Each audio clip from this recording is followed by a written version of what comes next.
बिस्मिल्लाहिर्रहमानिर्रहीम। अस्सलाम वालेकुम व्यूअर्स, आई होप आप सब खैरियत से होंगे। हाँ जी व्यूअर्स, आज मैं आपसे बहुत ही मज़ेदार और टेस्टी दाल चावल की रेसिपी शेयर करें, जिसके लिए 2 कप हमने मसूर की दाल ले ली है। इसको अच्छे तरीके से वॉश कर लिया और 2 से 3 बार पानी से अच्छे तरीके से धो के हमने प्रेशर कुकर में पानी ऐड कर लिया और इसमें हमने दाल ऐड कर दी। और मसाले 1 टेबल स्पून लाल मिर्च पाउडर, 1 टेबल स्पून नमक, 1 टेबल स्पून हल्दी, 1 टेबल स्पून खुश्क धनिया पाउडर और 1 टेबल स्पून मोटी कुटी हुई लाल मिर्च है। मसाले आप अपने टेस्ट के मुताबिक कम या ज़्यादा ऐड कर सकते हैं। और ढक्कन लगा देंगे और विसल भी लगा देंगे और तकरीबन 3 से 4 मिनट तक दाल को अच्छे तरीके से पका लेंगे। हाँ जी, तो यार विसल हमने उतार लिया है।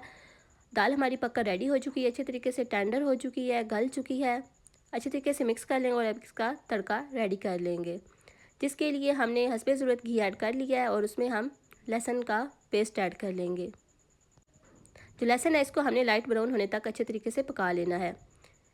और साथ में 3 से 4 हरी मिर्चें और 3 से 4 साबुत सुर्ख मिर्चें ऐड कर लेंगे।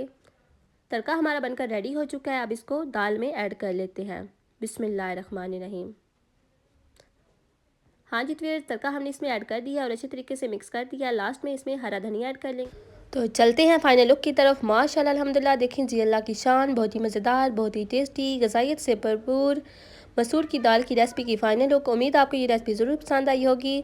मिलते हैं नेक्स्ट वीडियो में, दुआओं में याद रखिएगा। तब तक के लिए अल्लाह हाफिज़।